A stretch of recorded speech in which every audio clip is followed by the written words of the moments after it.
to the vibe. We're going to be talking about finishing your damn songs because that's what you're probably not doing. You're probably overthinking your songs and trying to even figure out how to finish them. Okay. And so you've probably been I got my notes right here. You've probably been somebody that is obsessing over the production. That's what most people do, obsess over the production of your songs. Because why? Because that's super easy to do. You get all obsessed with the production and then you don't even realize the main problem is that your song might not have been strong to begin with. Most likely, if you're here, your song isn't strong. And so we're going to be talking about the difference of even finishing what a production of a song is versus a song itself, because you can finish a song, right? And then you can record it. And if the song is really strong, it's going to record way better. So let's jump into this. Why songwriting and production are not the same. See, right now, I can play this keyboard right now. You hear this? It's being recorded, right? But the notes, the chords, this is completely separate from the recording of it, right? You could capture this information and recreate it on any instrument, right? You can hear that or you can't hear it. I don't even know. And so oftentimes the big problem is why so many people confuse this is because with a recording, it's much more easy to wrap your head around the tweaking of doing that, right? Opposed to getting your composition dialed in. Composition is everything because a composition can be scaled infinitely. You can record it in infinite ways. A recording is just one version of it. The music industry has totally screwed this up in people's brains because they're so focused on like Spotify and whatever. If you get your compositions dialed in, right, you can recreate it in any way you want. So the key with that is to say, okay, what is the thing that is even being recorded? Why even record a thing, right? Because a song it's melody and it's words. That's what a song is. If it's rapping, it's mostly just the words because there's sometimes melody, but for the most part, songs are words and melody. That's how like music publishing works. It's not even the chords, not these, because you can make unlimited versions of a song with different chords. Okay, so that's not what it is. A melody is like a little idea. Man, Logan, you're absolutely that's what a nailing copyright. this. That's what a copyright actually covers. Is actually a melody, which is just relationship of notes and timing. Anyways, we'll dive into that in a little bit.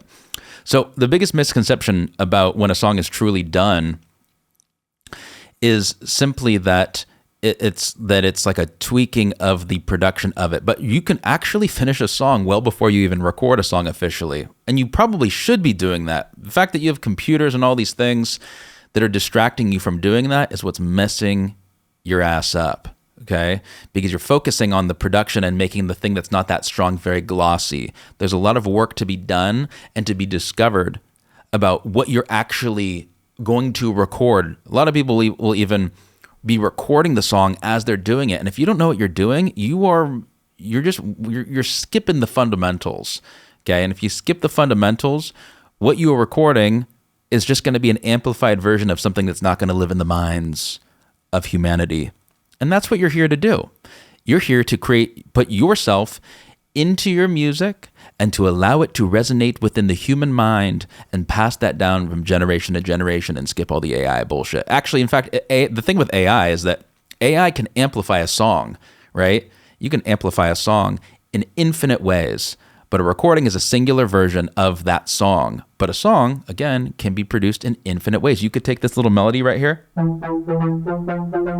You could take that and you could make that any instrument you want that has notes. Don't think of drums. Just think of like, it could be any keyboard, it could be any guitar, it could be any bass, it could be any vocal. That's the difference of a melody opposed to a chord. Chords are coordinates to guide you on your journey of creating songs, but they are not songs. Okay. So overthinking the process of finishing a song is basically killing all momentum that you have in your music because it's not even allowing you to make as much music as you could be making. You just need to be cranking out tunes and making it an effortless experience by just making lots of music. Because all the time you're wasting on your recording, does anyone really care? Is anyone really gonna is it gonna make a difference? Most, like, you can hear a song if it's going to resonate very deeply through simply listening to a crappy demo of it on your iPhone, or even better, sing it in the room with your friend. Sing it in the room and say, can you even remember this thing? Can you remember the melodies? Sometimes people just are either their brain is like not. It's for the most part, I think it's actually better to be a little bit more dumb with this. Why? Because most people are dumb. Like, let's be honest. Okay. Let's be honest. Most people are not like, let's say this. They're dumb as it pertains to understanding music. Great. They don't need to. They're here to vibe. They're here to groove. They're here to dance. They're here to feel the thing. They're here to understand the stories. Or not even. A lot of people don't even pay attention to what the story even is. They don't even care. They just want melodies, because melody predates words. Duh. It predates words dramatically. Okay. And so it's like you're hearing me speak words right now, but melody is no words. It's no words. It's just it's relationship of frequencies in the universe, vibrations. Anyways, so what are the key signs to know if a song is done, even if the production isn't finalized yet? Well, that's such a great question. There's no exact way to do that other than to just feel it. And if you can listen to a crappy recording of the thing that you've done, right, played out on a dinky instrument, and listen to it on your phone, on your iPhone, or on what are they called? An Android, or whatever the hell the other phones are. Okay, on your device, on a little piece of crap speaker that's really tiny, you are going to feel the energy through that. People would much rather listen to your crappy demo of a great song than a great recording of your crappy song. Let me say it for the people in the back. People would rather listen to a crappy version of your song recorded than a really great recording of a crappy song. Think about that. It's very easy, especially as like, this definitely goes for men. Boys, which most of my audience is dudes. So bros, for you guys, it's very easy to wrap your head around how to make something sound better, whatever that even means. But I'm telling you, no one cares, no one notices. And so the faster that you can just be ripping through more songs, and getting your emotions injected into the soul of the universe, the musics, the better off you're going to be. You're going to get better at writing songs. It's like Ed Sheeran says, you got to let the dirty water run clean, and then you can get those clean songs, right? Let that water run until it comes out. So the more music you're creating, the better, and the more that you can find those gems. And it's important to focus on the raw version, because again, the raw version is what the full version is going to be of a song. And it's going to be amplified. It's going to be amplified not only in the production, it's going to be amplified on giant speakers in front of thousands of people if you crush it out of the park. So get the song right first. And I've been somebody that I've been the finisher in the projects that I've been. I've always been the finisher. Not even the best finisher, but I've been the finisher, because who else is going to do it? And the key is to create the shortest distance between you coming up with an idea and saying this is done. You could take something that there's no correlation between time spent on something and the amount of resonance that it has with other people. So you can spend a very little amount of time on something and have it be the most impactful thing that you've ever created. More time doesn't mean it's going to resonate more. And I think that nothing crushes me more to hear an album from like I just heard a record from a band this morning that they have a very small audience, spent all this time, all this money on the recording and dialing it all in. And I can hear the production of it, but I can hear also that the songs are like not strong. I'm like, I don't need to listen to your polished recording. I don't care. And nobody else does either. So it's just not worth it. It's so much more worth it. You can come up with a great song if you have something to say and you have some simple, beautiful melodies. You use the magic tools of the universe. You can get there. It's the overthinking that always makes stuff like it's confusing to people, because they're like, well, if I put all this energy into it, why is it not resonating? It's because you ain't resonating, baby. You got to create the thing that is scaled through the recording. Okay. And so, I've done this many times. Where I thought that the polishing of this thing, I think I could make this work. I think I can make it work. No, you cannot. You can't. You have to have a core. You have to have the core be dialed. If the core is dialed, everything else will work beyond that. It's just the way that it is. That's what melodies are. They're a way to sync up human consciousness, man. Okay?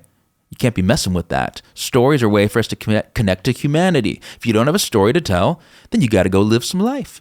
You got to go live some life if you want to have a story that's worth telling. Okay? I'm good. Let's move on. So what is the one mindset shift that songwriters need to make to finish more songs and stop getting stuck? Do it. No, the more that you just step up to like a keyboard or an instrument and just try to say some stuff, it's not a matter of it being complicated. It's a matter of you actually just taking the action of doing that and being less in a mindset of trying to overly produce something or needing to understand the tools. Like when I put videos online, a lot of times people say, "Hey, what microphone are you using?" The question of what microphone are you using is the most absolutely noob, misled question you could possibly ask somebody, because it doesn't matter what the microphone is, right? Like this microphone I'm using right here, this is an SM7B, industry standard microphone for broadcast, and many, many songs recorded on this microphone. This is the same microphone as a microphone that's right here, which is an SM58. You can A/B test these microphones next to each other, and I'm not going to do it right now, but you can't even tell the difference of them, right? And this is a $100 microphone. This is the cheapest microphone that Shure makes, okay? And then it doesn't matter the microphone. What matters is the performance you put into it. It takes no time to do that other than just to be somebody that's opened themselves up and cracked themselves open to be able to allow the songs to flow through you. Okay, hear that? So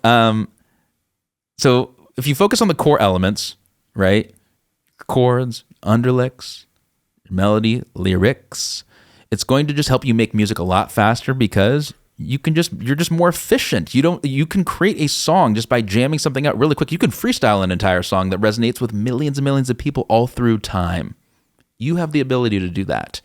You're probably just a little bit resistant to that. And also, the more simplified that you understand what you're saying in your melodies, it just connects more deeply. It just is. The more complex you are with it, the less that people can digest it. It's just what it is. Unless you want to be some like Frank Zappa thing, you're not that. You're not here for that. You are definitely in the wrong place for that. Jacob Collier, sorry guys, wrong place of the internet.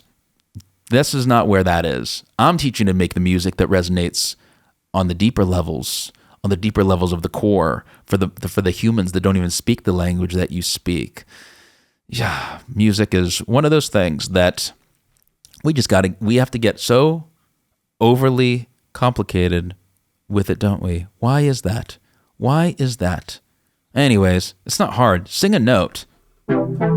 Okay, so what's a practical first step that somebody can take today to know if their song is done? It's just to let it go. Make sure you can sing the thing all the way through.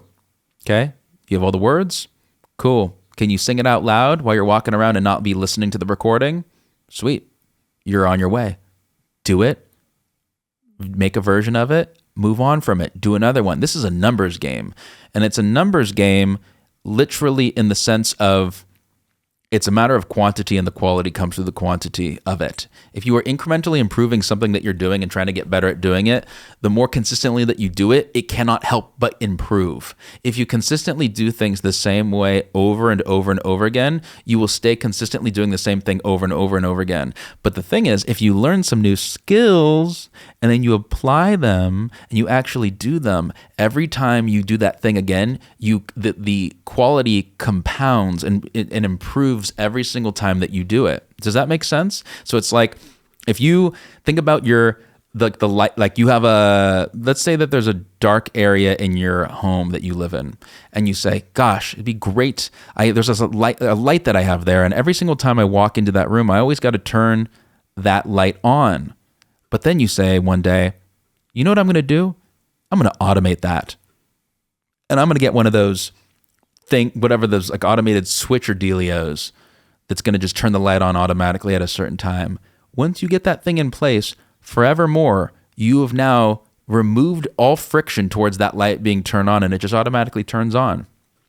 Okay? This is how your brain works, if you so choose to allow it to work this way, and that is to simply allow new ideas to come in and then apply those into your process every time that you go to create, because every single time you go to create, you're now going to have the new skill set. This is called learning. And if you approach the same thing the same way each time, you have not learned anything. So I encourage you to learn. I encourage you to apply this to your process. And you have it. You can do it if you so decide to. It's not for everybody, right? I saw an interview with this artist named Russ, and he is like an independent artist that released a lot of music, and that's how he got his, he basically cracked through just by being super consistent and releasing things. And he said in the interview, he says, if you're not releasing something once a month, you just don't care enough. And I'm like, that's the truth. He's like, he said, I want abs, but I don't want them that bad. So get really comfortable at putting incomplete things, or not incomplete things, complete songs that have incomplete productions on them and getting them out and moving forward. So that's what I encourage you to do. If you want to get better at understanding your own songs, right? This songwriting checklist called Vibe Check right here is free to try out. This thing will help you just understand. It's an interactive checklist. You go to the songwritingchecklist.com to try it out. It'll teach you to understand the things that you're not doing in your songs and the things that you can do to make them resonate more deeply with millions of people and yourself, truly yourself. And so go check that out when you can. I think we're going to wrap this up with making a little music. I've been trying to do a little thing on here where I make a little music that you can, for you to make a song on if you need some music to write on. So I'm dialing in that process. Let's make something real quick, and you can come up with something on this soon enough. You can listen to it while I'm doing it right here, or I'll make it available at some point in time. Right now, we're just getting in the groove, baby. So let's see what we got. We're just going to make what's called an underlick, which is just it's like a chord melody magic sauce thing. I was just watching a clip of Phineas talk about it from Mix with the Masters. I just posted it on my Instagram, and it's so weird, people using my languages. All right, so let's see what we got. Let's just make a little something right here. Give me the click. Here we go. So we're going to get, this is 4 bars. 3, 2, 3, 4. 1, 2, 3, 4. 2, 2, 3, 4. 4, 4, 3, 4, 4, 2, 3, 4. Okay, so we'll just do one chord, right? So check it out. Again, this isn't a song. It's just, we're just going to play this chord. Simple C major chord. That. We'll just play this, and we'll show you, we'll make something interesting just with rhythm, because music is all about rhythm, especially melody. Here we go.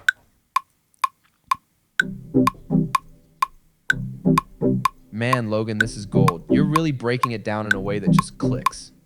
The whole idea of focusing on the core, the melody, the raw emotion, the story, before getting lost in the production. Okay, so you can hear now this thing playing. The real key with this, the key with making music feel like it's moving is all about contrast. So you think about like colors, and you think of shapes and size. It's the exact same thing. The key is to be thinking about what is next to what. Does that make sense? So if we have this little thing right here, no movement. If I create a bass, other notes with this, right? Lower notes. Check this out. We can make this thing feel like it's moving. I'm going to just riff on this and jam on this. We'll see what happens. Oh, it totally makes sense, Logan. Contrast is everything. It's what gives music that dynamic, emotional pull. Like when you add those lower notes. So here we go. Let's give it a listen to it right here. I'm just going to take this and just turn this up just a little bit. Here we go. All right, Logan, let's hear it. Crank it up and let's see what kind of vibe we're working with. I'm going to take it an octave up. All right, Logan, taking it an octave up is a great move. It's going to add that brightness and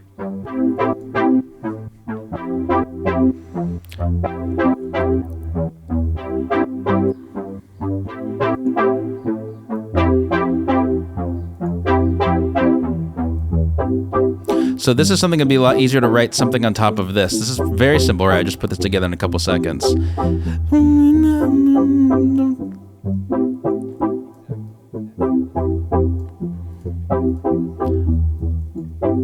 Yeah, I like that. We'll just go with that for a second. It can be a little hard for me to be to be recording on here and to do a thing like this, because I can spend more time on it if I don't have to talk. It's like 2 parts of the brain going at the same time. But whatever, we're trying this out. We're learning how to do this. I'm okay to fail on camera.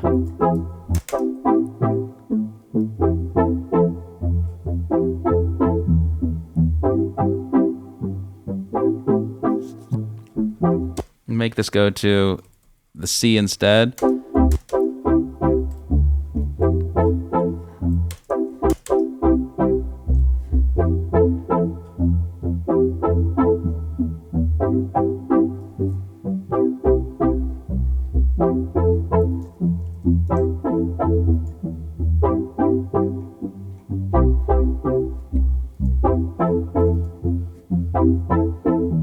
You're still here? Why are you here? I guess that's the interesting thing to figure this out as far as how to do music and like make something that's accessible to folks at the same time. I don't know.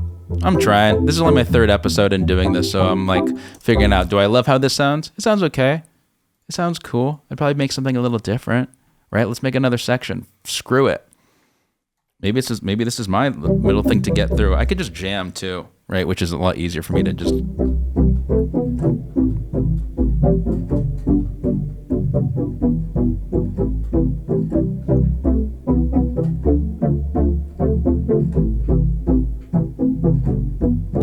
Anyways, I'm experimenting. I'm trying stuff.